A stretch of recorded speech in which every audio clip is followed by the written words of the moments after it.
Está decidido, Javier Milei va a vetar las leyes sancionadas en el Senado para la suba de haberes jubilatorios y la emergencia en materia de discapacidad, que según el gobierno tendrían un impacto fuerte en las cuentas fiscales. Y el Fondo Monetario ratificó un crecimiento de 5,5% para la Argentina. Para hablar de esos temas estamos en comunicación con Rafael Flores, economista, especialista en finanzas públicas. Rafael, buenas noches. ¿Qué tal? Un gusto saludarlos. Gracias. El anuncio del fondo o la noticia del fondo llega en momentos previos a un próximo desembolso. Esto, en cierto modo, cierra el paquete, digamos, para el gobierno. Sí, es una buena noticia para el gobierno. Lo que marca es que se está cumpliendo con buena parte de lo que se había acordado oportunamente con el Fondo Monetario, más allá de algunas dudas que el fondo viene marcando sobre la evolución del plan. Rafael, en este sentido, ¿cuáles serían las dudas? ¿Y qué es lo que está observando? ¿El nivel de reservas? Hoy hubo un crecimiento, hubo un ingreso de un crédito del BID, hubo también liquidaciones. ¿O hay algún otro aspecto que inquieta?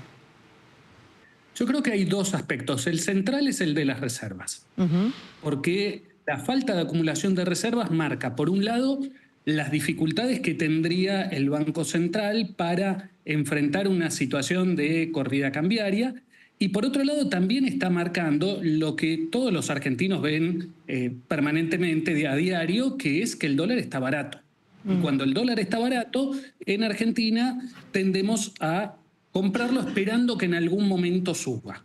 Los niveles de atesoramiento, de compra de dólares por parte de particulares que hemos tenido en el último mes, están marcando un poco eso y eso puede generar tensiones a mediano plazo o a corto plazo, cuando ya no tengamos la liquidación de divisas del campo, que es lo que ha permitido que esos particulares compraran los dólares. Entonces está el tema de la acumulación de reservas y por otro lado yo creo que también está el tema de la sustentabilidad del ajuste. Creo que el gobierno ha dejado muy en claro que la piedra angular de su plan económico es el superávit fiscal o el equilibrio fiscal. Ahora, ¿hasta qué punto, cuando uno va a los números, ese equilibrio fiscal es sustentable? Bueno, eso es muy discutible. Tenemos niveles de obra pública bajísimos, tenemos salarios públicos por el piso, tenemos transferencias a universidades también por el piso, tenemos un problema con las jubilaciones muy marcado.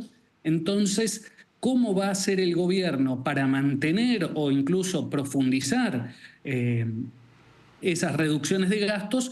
Eso también genera ciertas dudas. Ahora, fíjate qué dato, ¿no? Porque desde lo político, hoy hubo reuniones hasta hace muy poco tiempo de la mesa chica ampliada de decisiones para observar qué ocurre con la campaña electoral, para garantizar votos que le permitan al presidente Javier Milei vetar y que luego no haya retrocesos en el Congreso, las leyes sobre subas a las jubilaciones, el tema de la emergencia en discapacidad y todo esto en plena campaña electoral, ¿no? El gobierno tiene una diferencia de 1,5 puntos entre lo que dice la Oficina de Presupuesto del Congreso y lo que considera la Casa Rosada de cuál es el impacto fiscal. ¿Cómo resulta esto de hacer una campaña sin plan platita, con ajuste, con motosierra y al mismo tiempo pedir los votos? Bueno, es un caso sin dudas muy extraño para lo que estamos acostumbrados. Creo que el gobierno ha logrado que el mensaje de el equilibrio fiscal es condición sine qua non para cualquier esquema de crecimiento a mediano plazo, permee en gran parte de la sociedad. Y eso está bien. Eso es razonable porque Argentina tiene un historial muy complicado desde el punto de vista fiscal, tiene un historial muy complicado desde el punto de vista del endeudamiento, y entonces cuando tenemos déficit y no nos quieren prestar más, empezamos a emitir dinero y cuando emitimos dinero terminamos en los niveles de inflación que hemos tenido hasta hace muy poco tiempo. Entonces, la sociedad ha tomado eso y entiende la necesidad de que haya un ajuste. El problema es que lo que está detrás de todo este tironeo de las jubilaciones, de las leyes que aprueba el Congreso, de los vetos y demás, es, bueno, ¿por dónde pasa el ajuste? El gobierno eligió no presentar presupuesto o no lo presentó como una formalidad, pero no tener un presupuesto porque se negó a acordar nada en estos 2 años. En el presupuesto es donde tiene que plasmar el plan de gobierno y eso lo tiene que discutir con todas las fuerzas políticas y ahí se tiene que definir cuáles son las prioridades y cuáles no.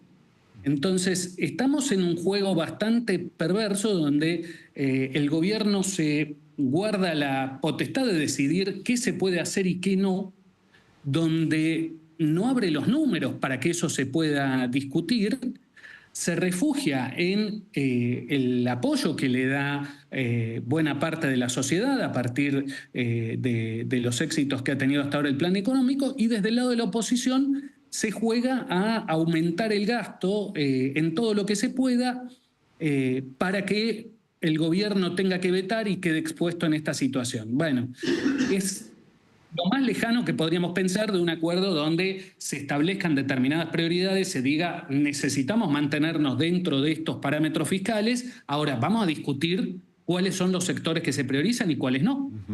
Eso es lo que no está pasando y no hay voluntad de ningún lado de hacerlo.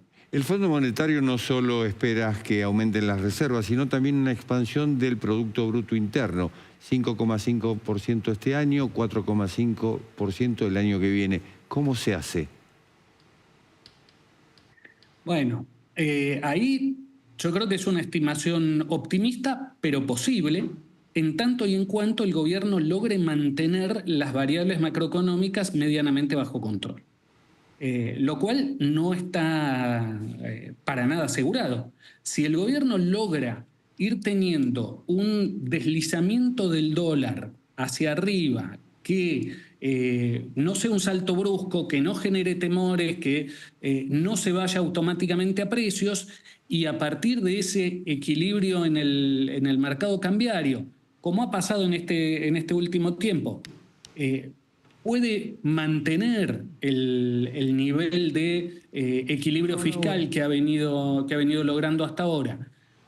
Y a partir de esa situación consigue un buen resultado en las elecciones, producto también de la baja de la inflación, entonces es muy probable que tengamos un impacto positivo en materia de crecimiento. Pero ese escenario, si bien es un escenario posible, no es el único escenario que se puede configurar en los próximos meses. Rafael, es clave que tengamos el control de la macroeconomía que todavía no está asegurado. Abre muchos interrogantes esa respuesta, pero ¿sabes qué? Estamos ya casi cerrando la nota y apelo a tu capacidad de bajar a tierra este tema. Hoy el gobierno salió a hacer un rollover de deuda, ¿sí? No logró cubrir la cantidad de billones, eran 11 billones los que necesitaba para poder renovar y para poder rolear la deuda, consiguió algo más de 9 billones con una tasa alta. 65.3 aproximadamente. Venimos de un mercado en el que el tema de las tasas, la cantidad de dinero que hay en ese mercado, cómo se encuentran los pases, hace mucho ruido. ¿Qué significa esto? ¿Hay falta de confianza? ¿La tasa alta trata de captar a los inversores? ¿O las dudas que en parte vos estuviste contando recién pueden impactar en este escenario? Yo creo que sí, que es eso último. Creo que el gobierno logró salir muy bien del cepo. Cuando salió del cepo no tuvimos prácticamente efectos sobre precios. De hecho, el tipo de cambio bajó. Fue realmente un logro del equipo económico. Pero cuando quiso pasar de un objetivo de tasa de interés a un objetivo de controlar lo que se llaman los agregados monetarios, no lo hizo bien, el mercado no lo entendió, no consideró que fuera el momento y entró en esta situación donde se sigue manteniendo la incertidumbre, se sigue manteniendo la falta de confianza y eso lleva a que el gobierno tenga que pagar tasas muy pero muy altas para lograr que se mantengan las posiciones en pesos. Sin entrar en detalles técnicos, yo lo que creo que está atrás de esto es lo que comentábamos antes. la incertidumbre con respecto al valor del tipo de cambio, porque el gobierno tiene que convalidar estas tasas de interés para que esos pesos no se vayan a la compra de dólares.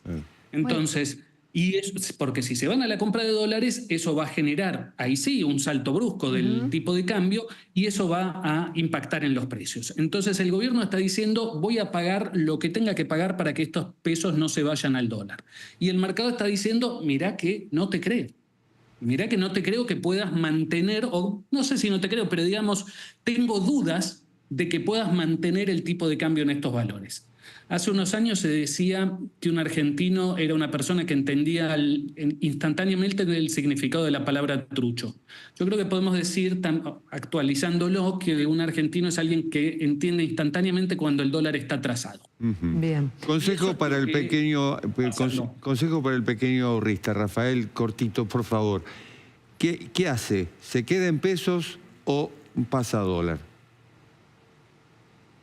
En Argentina siempre las elecciones se pasan en dólares, históricamente, no por esta elección en particular, sino porque nadie sabe qué puede llegar a pasar. Entonces, históricamente, si uno quiere dormir con frazada, compra dólares. Si uno está dispuesto a asumir un riesgo más grande, entonces los valores de las colocaciones en pesos ofrecen oportunidades muy interesantes. Pero ahí depende de cada uno. El que quiera estar más seguro, es un buen momento para pasarse a dólares. El que quiera estar dispuesto a asumir un poco más de riesgo, hay posibilidades de muy buenas ganancias en pesos también. Muy bien, Rafael Flores es economista, es especialista en finanzas públicas, nos dejó con muchas ideas para pensar de cara a la economía, no solamente de octubre, sino al cierre del año. Te agradecemos mucho, Rafael, volveremos a hablar. Muchas gracias, cuando quieran.